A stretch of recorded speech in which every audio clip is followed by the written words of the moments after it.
After a couple of NES games with mixed results, the Tiny Toon Adventures franchise expanded into the 16-bit world with Buster's Hidden Treasure on the Sega Genesis in 1993. The plot of the game is that Buster Bunny finds a treasure map in the warehouse at the Looney Tunes University, or Looniversity as it's called, but Montana Max takes it from him and enlists in the help of Dr. Gene Splicer to brainwash all of Buster's friends with mind control helmets. Well, all of them except for the girls. They all get kidnapped, but they don't want to control their minds. This is done so that all the males can be used for boss battles and the females can all be damsels in distress. Buster is the only one that manages to evade capture, so he must rescue his friends and procure the treasure. The game is a side-scrolling platformer with some homage paid to Sonic the Hedgehog, as you can pick up speed, spring yourself up long hills, collect carrots, tap your feet when you're not pressing any buttons, and the levels are more or less broken up into zones with a mad scientist serving as the boss of each. This is where Splicer comes into play. The zones don't have names like in Sonic, but they're essentially made up of different landscapes and themes with about 4 levels or so in each, with 7 total. To finish each stage, you have to find Go-Go, the dodo bird who is generally just at the end of a linear path, but every now and then you'll get a level with some twists and turns and alternate paths. Never really a maze per se, but you can do a little exploring. The graphics are really sharp. If you're familiar with the Tiny Toons cartoons, you'll agree that these sprites resemble their counterparts well. And there's some really nice backgrounds, and a good amount of variety in the level design and landscapes of each zone or world or whatever. In between stages, you'll get a map screen where you can go from one level to the next, and usually it's pretty linear anyway, but some levels have multiple exits which can deviate the path a little bit and take you to a different stage than you normally would have. You can also backtrack via the map screen if you're a completist and want to finish every stage in the game, or backtrack to stock up on carrots and lives, etc. The controls are responsive, but I'm not all that big on how the screen keeps you centered vertically no matter where you are in relation to the ground. I mean, it makes sense when you're ascending, but when you're making a simple jump on the ground level, it can make it tougher to see where you're landing. It also would have been nice to do the whole look up or down to see what's above and below you thing. What's one more aspect that you can borrow from the Sonic games gonna hurt? Particularly when dropping down into the unknown, because there'll sometimes be a line of spikes that you had no chance to react to. But other than that, the game is more than fair in terms of difficulty. And there's special items to help you out, like bells which give you an additional hit point and fill your health entirely, invincibility, and of course the carrots which, once you pick up 50, you'll get a kill all everything item called a helper, that when you press A, or whichever button you assign, you'll trigger one of 3 different characters, or helpers, to come onto the screen and wipe out every enemy that's on the screen.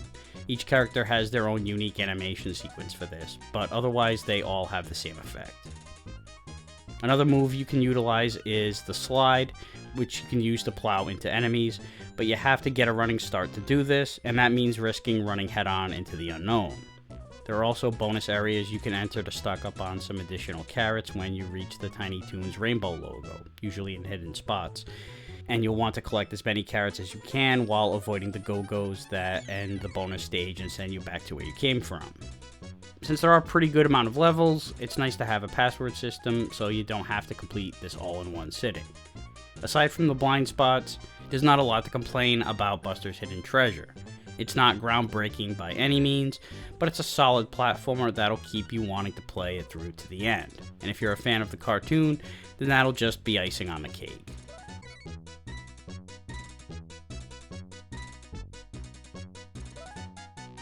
So the game starts out with a quick little cutscene showing how Montana got the map from Buster and then immediately kidnapped and or brainwashed all his friends. And then you're thrown into the map screen where you only have one choice of where you can go for now, so hit up stage 1. And you'll meet the crow who drops apples on you. Don't let it get directly overhead, squash him, and grab the nearby carrots. You've also got these rats that try to pogo jump their way onto you, or they'll wander around. They're not much of a threat either. Just jump on them and head up this hill for invincibility. Head down the sinking dirt. I want to say that it's quicksand with how it's behaving, but this isn't really the terrain for it. But it probably doesn't make any sense for it to be dirt either, so fuck it, I'm going to go with quicksand. And anyway, there's an extra life down here. Continue down this underground path, spring up, and Go-Go is right up ahead to end the stage. The second stage starts off with these moving chunks of land. Don't fall into the first or fourth gap because there's no way out of them unless you bounce off the walls. But in the fifth and final gap right before the hill leads to an extra life, just make sure to squeeze into the tunnel before hitting the spring and bouncing back out. When you get to this pit, you have the option to scale down and sneak into this hidden passage for some health, and then back this way across the moving platforms, which will lead you to an alternate go-go, which leads you to a separate stage than you normally would access. Staying the normal path, if you head up this way right before the pit that I mentioned, you can hop across these platforms for an invincibility, and not long after that is the conventional exit of the stage. So now I'm going to show both stages that you could end up going down depending on the path that you took. So the option is yours on which route you want to go, or you could always backtrack and finish all the levels. Onto the stage you'll play if you took the normal exit. Spring your way up the hill and onto this platform to get up here for some extra carrots, and when you get back down, you can take this optional route underground to get back here for a heart if you need it. Just watch out for this knucklehead, wait for him to get closer to you so you have the space to jump on him. Hop up these platforms for another heart, spring your way up the hill, grab the Concord Condor kill-all item, he'll slowly fly into frame and drop an anvil heavy enough to knock everyone out except for you. This bridge will fall apart underneath you, drop down at the edge so you don't hit the spikes in the middle, and use the hidden passage for an extra life, and right after that you can spring up here for go-go. In the alternate stage, watch out for the rabbit trap here in between all the rats that you'll see in the beginning. It'll try to catch you not paying attention or running too fast. Skip the first gap, grab the health, and head in this way for an extra life, and drop back down and you're on the path that you would have taken via the first gap. Then slide down here for a condor, bounce your way back out, and if you need it, bypass the spring for some health. Just make sure to squash this dickhead on the ball. Then go back to the spring to get back outside. Backtrack a bit to get up here for a bell, continue down the linear path, and the exit is up these hills. Or you can stay down below and enter the Wacky Land bonus level. Finishing this stage leads directly to the boss fight, but again, you can choose to take it on or go back and complete the others too. Splicer has Dizzy hypnotized for this first boss battle. Dizzy will spin around and head up onto the branches across the other side of the screen, whereas Splicer moves around a little faster, but doesn't veer off the beaten path. He just leaps up onto the nearest branch and hops around. Their patterns aren't complicated, but there's two of them you have to worry about, although the main focus is Splicer because you need to smash him several times to destroy his mind control thingy. Just keep an eye on Dizzy at the same time, and reposition yourself if you feel like you might get cornered. After taking him out, Splicer gets pissed and takes off. Dizzy is freed from his mind control, and it's on to the next world. In the first stage, climb the trees for some carrots, and climb across and down the wires to get back to the ground level. These Wolverines normally walk back and forth and then lunge at you if you wait too long in front of them. So jump on them quickly, although the first one you'll encounter just stands there like a dope because there's not a lot of room. And then you've got these gremlin looking bastards that throw apples at you. How did this particular fruit become rabbit kryptonite? Anyway, smash him or lure him to throw and then take him out. Climb this tree for some health if you need it, and slip into this hidden passage for a bell. Climb the trees and scale across for some more carrots, and there'll be two Wolverines guarding Go-Go and the stage is over. In the early part of Stage 2, there's a series of pits and moving platforms that help you get across them. But fuck this, just go up the spring at the beginning of it and climb across the wire to get more carrots, plus a heart, and you don't have any bullshit to deal with. Just this guy at the end, which isn't too hard to avoid his apple. After sliding down, climb this tree for a heart if you need it, and there's another one if you climb up here, along with a beeper kill-all, who will run through everyone quickly. When you reach the wall, you can enter the hidden passage, pass over some spikes on moving platforms, and you'll reach an alternate go-go. The normal one is right above if you choose to stay on the mainland. Just watch your step on these ball and chains over the spikes right before the end.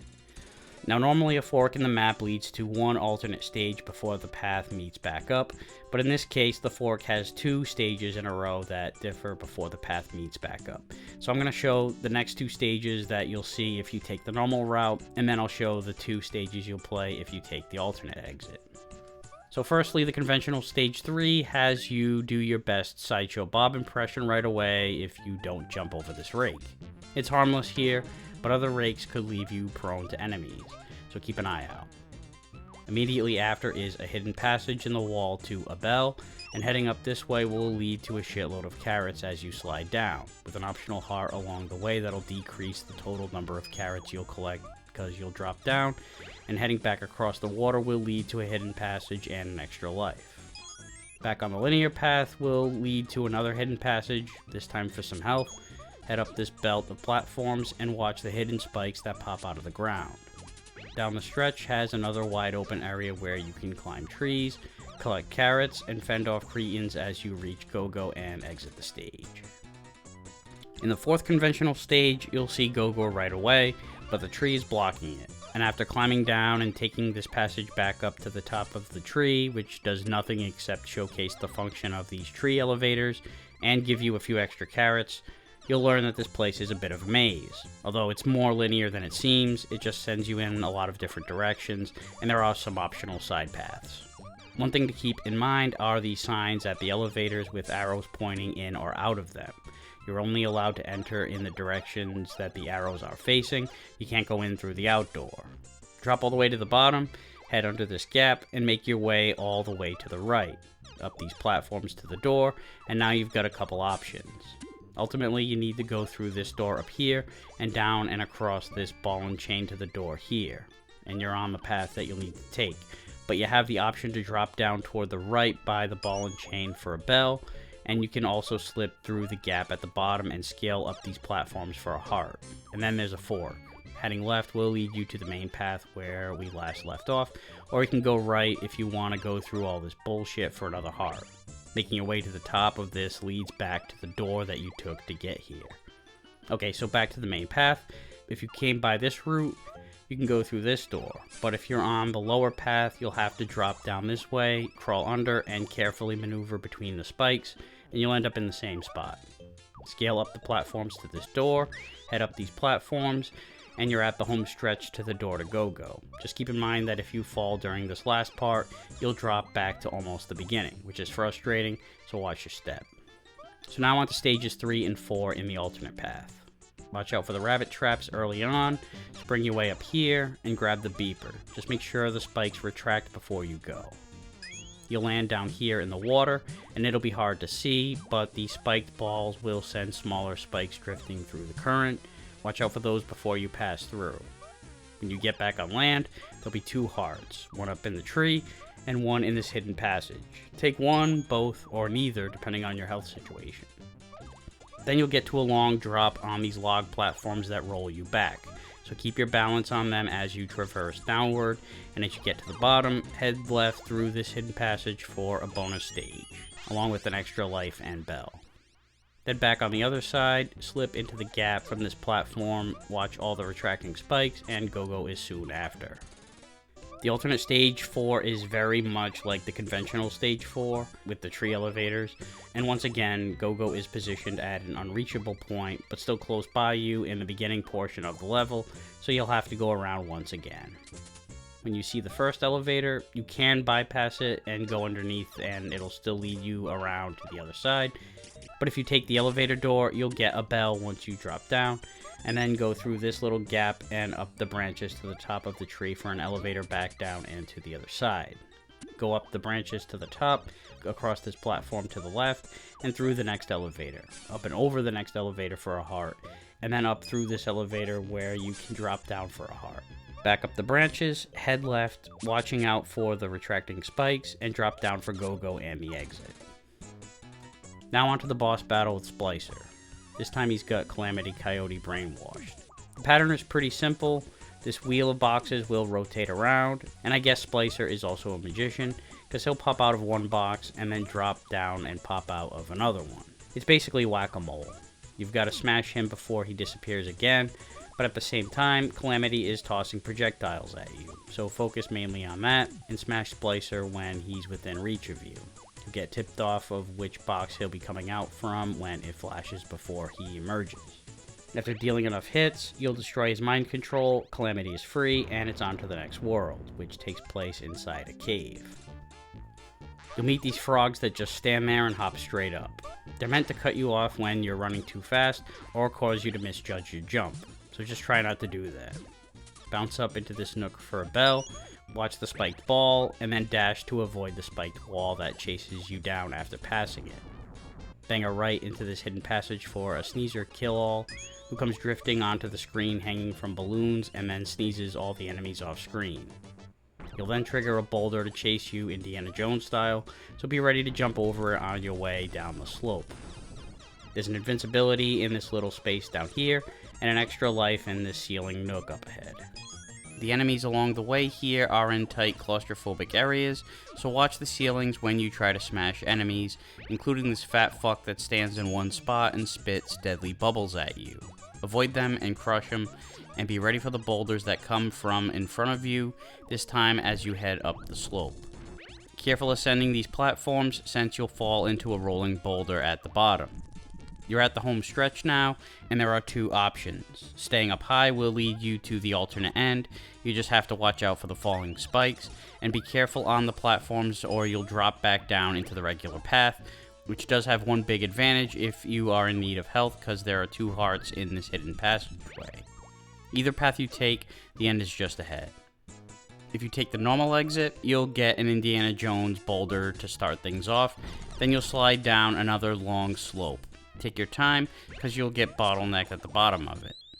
Wait until these blocks move before passing through, or you'll get squashed. Don't rush it. And when you get here, there's a hidden passage with a heart if you're in need. Carefully pass through when the retracting spikes give you an opening, and when you get to the waterfall, there are 2 paths to choose, although both will eventually lead to the same place. The top route is shorter, but both have the moving blocks and spiked swinging ball and chains. If you take the low route, you'll have to scale back up to get to the ground level, but you do get a heart along the way, although if you take the top route, you can slip down into this gap and into the hidden passage here for a bell before you head back up, which kind of cancels out the need for a heart since it fills you up. This fat bastard will try to trap you in the tight gap, sneak by him and crush him, or send Sneezer after him, and Go-Go is soon after. Taking the alternate stage, you'll get a lot of spikes early on. They're falling from the ceiling, poking out of the walls, which you'll want to actually use to get past the gap here. And then when you get to this area with the platform wheels, head into the corner for a heart and climb out. Drop down and bang a left to get to a hidden passage for a heart plus an extra life. And then slide down a long slope with a heart chilling in this random spot toward the end. If you can get to it to replenish some health, then do it. Shortly after, you'll end up on an elevator or some shit. This doesn't make any sense unless it's a weird earthquake or something. Anyway, avoid the bats, and when you get back on top, grab the health, and if you slip down into this pit, there's a hidden passageway that leads to a wacky land bonus. And then jump onto the hidden stone behind the waterfall so you can propel yourself up here into this hidden area for a butt ton of carrots. Plus an extra life, a bell, and invincibility.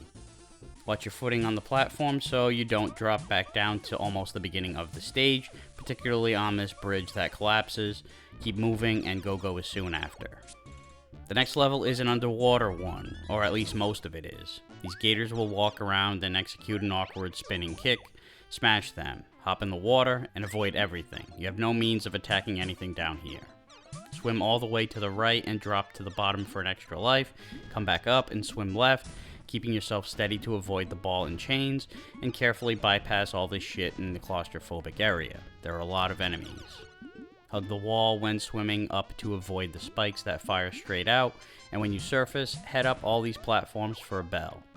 Then it's a whole bunch of spike balls that fire out of the wall, plus a couple floating ones. Take your time going through this section, and Go-Go is waiting right after that. Up next is the boss battle, and it's a pretty simple pattern to follow, but you have to stay attentive. Plucky will march back and forth, smashing the ground with a hammer, while Splicer flies in his ship overhead. You can't reach Splicer at all until Plucky unleashes his power swing, which sends a few rocks down from the ceiling. Maneuver your way between them, while also watching out for Splicer, who will swoop down at the same time, and that's when you'll have the reach to smash him. Keep in mind, you have to land on Splicer himself, not the ship.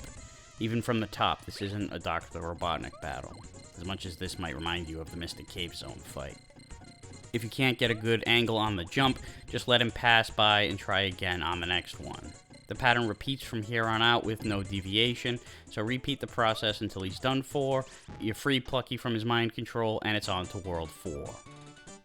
We're still in the same cave, but now we've got lava, which you'll encounter after this long drop. Follow the carrots so you land on one of the platforms that'll sink upon contact, so get off them quick. Wait for the openings when this wall moves back and forth, and avoid these little flame guys that split into two and wander around.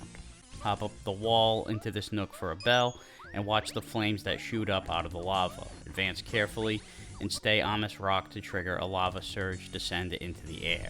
Does this remind you of Marble Zone at all? The spikes in the ceiling will drop when you get close, so lure them to drop in front of you while avoiding the spiked ball that swings around. Watch out for these flame bursts coming out of the ceiling, wait for the openings, and when you get to this rock that gets sent up into the air, you can either go left and head basically right for Go-Go in the exit, or head right for an alternate exit. There's just a longer path with green goblins and narrow platforms that'll send you back a ways if you drop down. Just be sure to bounce up this wall here by the sinking blocks to get an extra life up here. The exit you choose, of course, dictates what stage you'll go to next. If you took the short route, then the next stage is a very basic one, but it can be a pain in the ass. After sliding down a slope and wiping out these 3 goblin fucks, you'll get a vertical climb of a shitload of platforms as the lava level rises. And that's basically it. You've just got to make it up to the top in time. There are no other enemies, hazards, or obstacles. You just have to land correctly, be fleet of foot, and don't slip up too many times. Use the wall to bounce off of when a platform is otherwise out of reach. It's about 15 screens or so high, and Go-Go is waiting for you right at the top. If you took the alternate route, you'll get a more conventional stage, but it does involve ascending to a certain degree, and the very beginning has some platform jumping while avoiding lava bullshit. 2 platforms will rotate around in a circle while shifting from side to side, while at the same time one of those flames will shoot out in certain spots. So try to stay on high ground as much as you can to distance yourself from that shit as much as possible, and then hop onto the next set of rotating platforms when you come across them. If you wait too long, they'll drift back to their original position and you'll have to go through the same routine. When you get past all of that, spring off the wall up here in this nook for some health if you need it, and then there's a hidden passage through here for a bonus stage. Back up this belt of platforms is another one of these nooks, this time with a sneezy pickup, and another one right after that leads to an extra life. And then after taking these platforms up, you can go left across these tiny platforms and spring off the wall for a heart, if you need it. Otherwise, just bang a right after the platform belt, and shortly after is the end. Just watch out for the falling spikes from the ceiling. After that is the boss battle, and once again, it's Plucky Duck, although he goes by his alter ego Toxic Revenger, and he isn't even wearing a mind control helmet this time, although it's a nice little nod to the Toxic Avenger. He flies from one pipe to the other like a torpedo, but you can see him poking his head out a little bit first to give away where he's coming from. Meanwhile, Splicer flies around on his little platform thing, just staying on a vertical line. You mainly just gotta make sure you're not lined up with the Toxic Revenger. Once you see him pop out, go elsewhere and smash Splicer as long as it doesn't knock you into Plucky's line of fire. Also, you have to keep in mind that there is lava on the edges and the center of the ground level, so don't let yourself fall too far.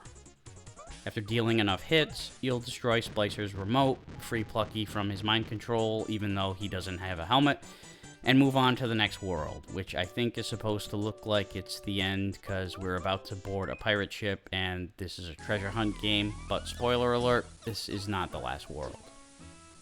This is a sorta pseudo underwater level because you spend about half the time in the water, particularly in the end section and the beginning, where you're coming out of the cave and all these gators are in front of you. Swim high to get over them, remember you can't kill anything underwater, and head down the small gap into another floating pool or whatever. This time there's crabs, quickly get to the next exit nearby. The next one has fish, once again hit up the exit, and then stay low underneath the frogs in the next pool and head left for the exit. The next pool is loaded with every underwater enemy in the frickin' game. This may be a good time to use the beeper to clear your path.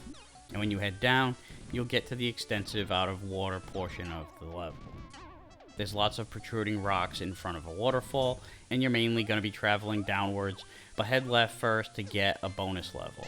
Then drop down and hug the right to get an extra life in this nook, but then when you drop down, you've got a stretch of retracting spikes. Don't sneak out the right side here or you'll drop into them.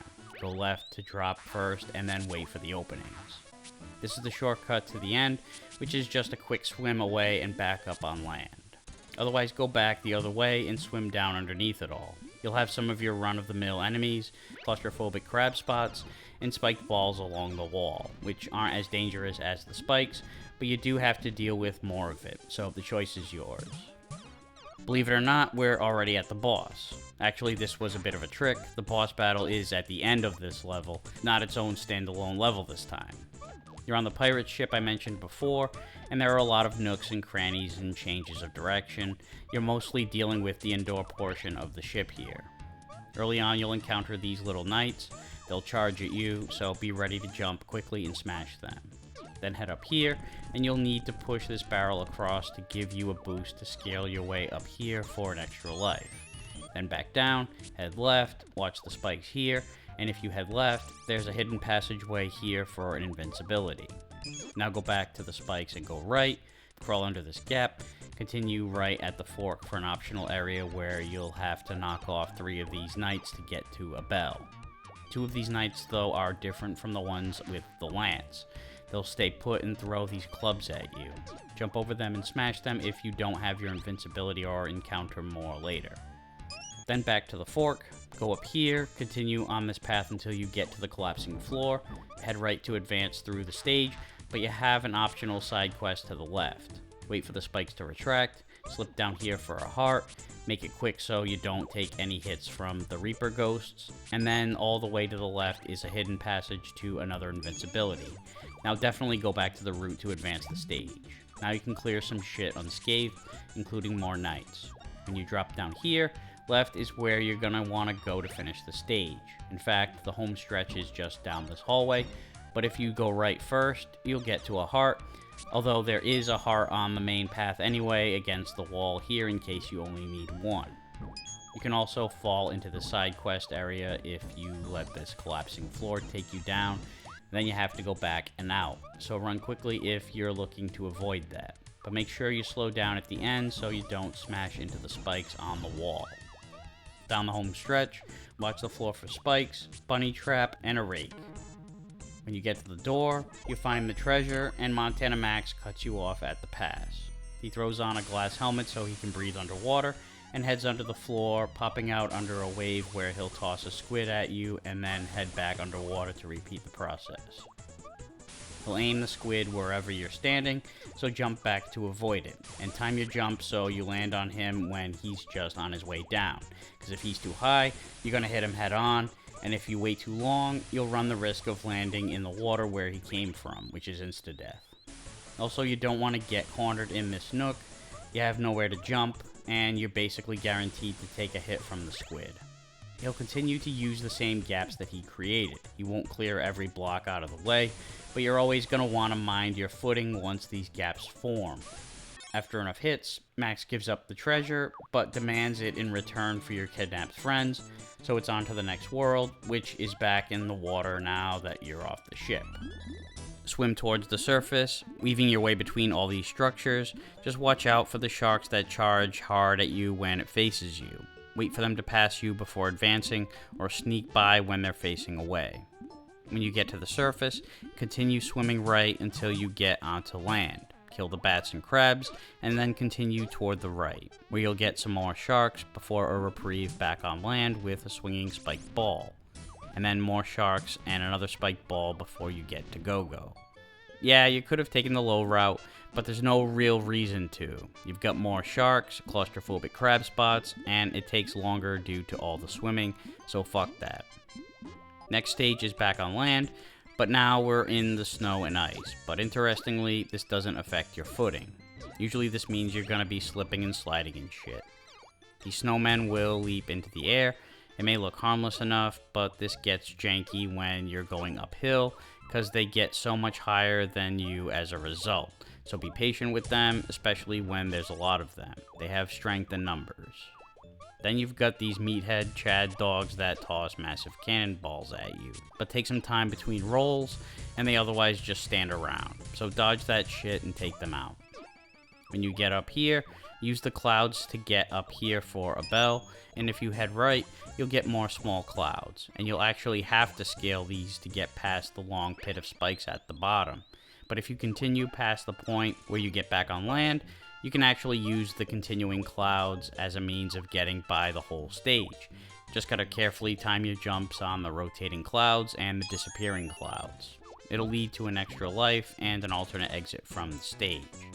Taking the normal route, you'll get these snowmobilers that just stop and go. It's not much, but they're bulky and can disrupt your timing. Push this rock to get up here for an extra life, and after a run down the hill, Go-Go awaits, but bypass him first for an extra life. If you took the normal low route, the next stage is basically a fucking mountain. The whole first half is an uphill climb with snowmen and Chad dogs, and because of the steep angle, you've got to get close to them to reach with your jumps. It's a tedious process and a small margin for error, but it is what it is. Your alternate path is to hop on these side platforms and scale your way up this way.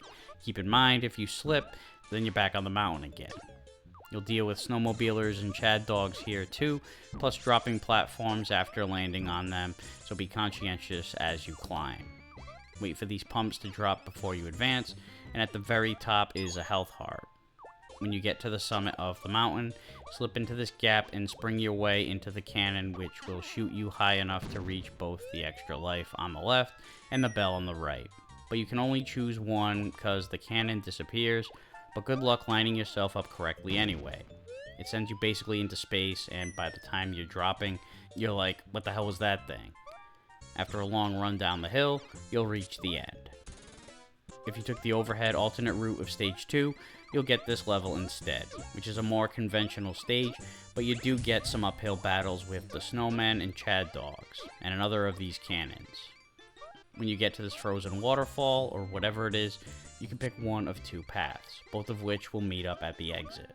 If you drop down into the waterfall, you'll get a long steep hill. Stop yourself so you don't run into the spikes at the bottom, watch the pumps, grab the bell, and then you'll scale up a bunch of platforms and backtrack a bit to Go-Go.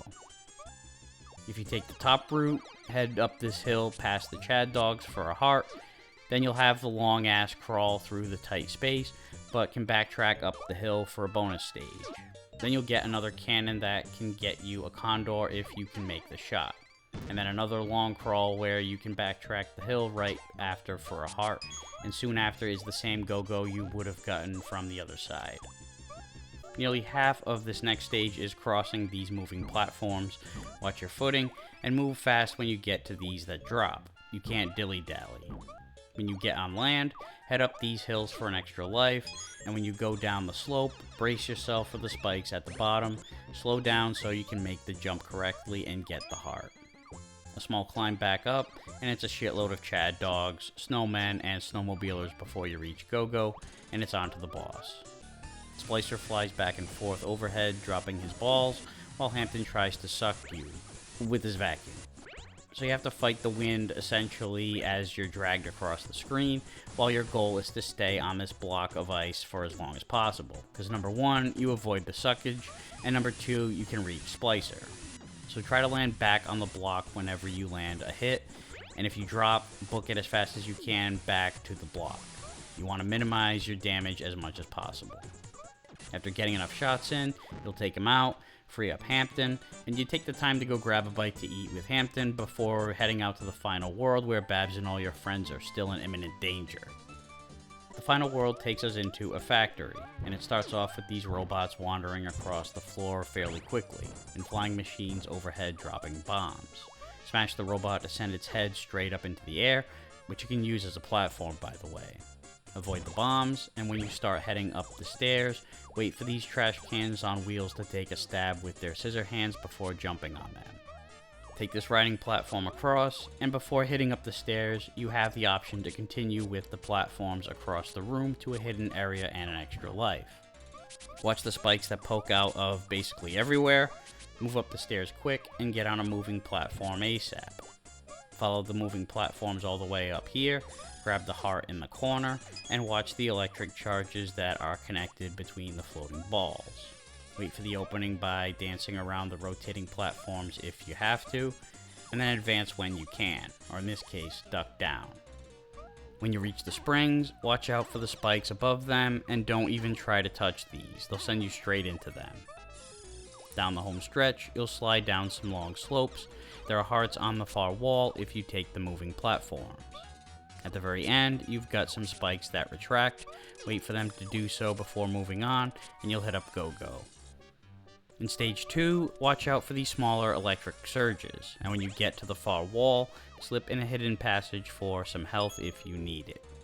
Head up here and ride the swinging cannonballs and moving platforms over the spikes, and wait for the openings when these pumps move from one direction or the other. When you get to the far end, you can drop straight down and ride this cart across this dangerous electricity. Take out the flying machines, and you're at the end. But there's also an optional detour along the way, where if you head left just before that last drop, ride the swinging cannonballs over the spikes, up and around this way, and you'll find a hidden passage that leads to health, a bell, and an extra life. And then just a little further down is a hidden passage for a bonus level. Just watch the tall hammers that swing down, and these little robot dudes that charge up. You don't want to touch them when they're in this state. But if they're not charged up, just smash them, and you can reach the exit from the opposite side of the cart from here. Stage 3 is divided up into 3 segments. The first is a bit of a maze in the form of a bunch of small rooms with illusion floors and walls. The only hazards are the retracting spikes, so just watch your step and wait for the spikes to pull away before continuing. If you head all the way to the right at the start, you'll find an extra life in here. Then go back up the room right next to that one, and head left, go up the third passage over, and crawling to the left from here will lead to a bell. Go up to the top from here, and watch the spikes as you cross over for an extra life. Then drop down and head right through this gap, and up one more level to get to the door to the next segment. Keep in mind there are 7 other doors on this floor, and the other 6 will send you back to the beginning of the stage.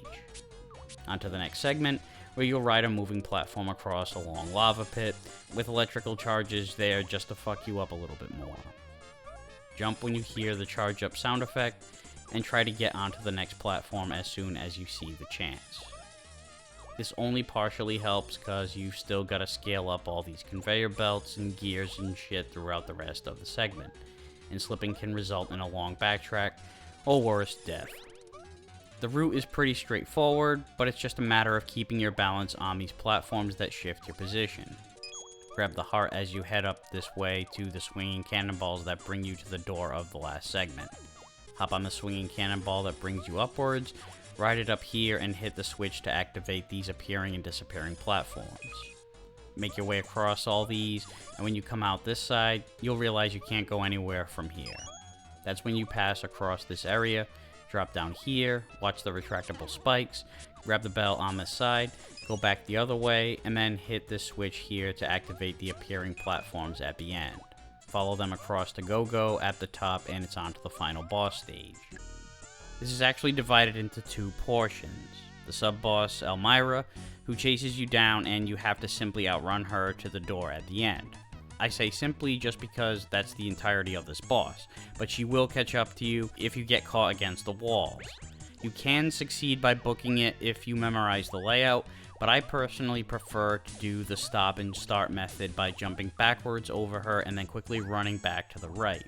She takes longer to readjust, so once she's close to you, pull the trigger and keep this going until you reach the door, where Montana Max is waiting in his own personal Metal Gear. I guess he really does have a lot of money. He'll fire 3 laser beams out of his eyes, either straight ahead or diagonal, followed by a charge. He'll push you up against the wall, so the only way to avoid him is to bounce off the wall right as he gets to you, and then land on his head. After taking a hit, he'll break apart and reform himself on the opposite end of the room, similar to the Yellow Devil in Mega Man. Although thankfully here, he won't harm you during this transition. This is simply for aesthetic purposes. Keep your distance to avoid the lasers, bounce and smash him, and then after enough hits, he'll lose his helmet, and then start attacking with a detached arm from his machine. You can stomp out the arm too if your timing is right, but you can also just avoid it by getting as far away as you can and jumping to let it pass under you. This half of the fight is basically the same as the first, aside from the arm attack, and Metal Gear being faster this time. After dealing enough shots, you finally defeat Max, he agrees to release your friends, and Buster keeps the treasure. So now, instead of teaching kids a lesson and saving money, or perhaps doing something noble like donating it to the university or whatever, instead they splooge it all on an amusement park that takes up the entire fucking island. Hopefully it's not as bad as Tiny Toons 2's amusement park on the NES. But that'll do it for this game, and that'll do it for Aqualung's Game Reviews. See you next time.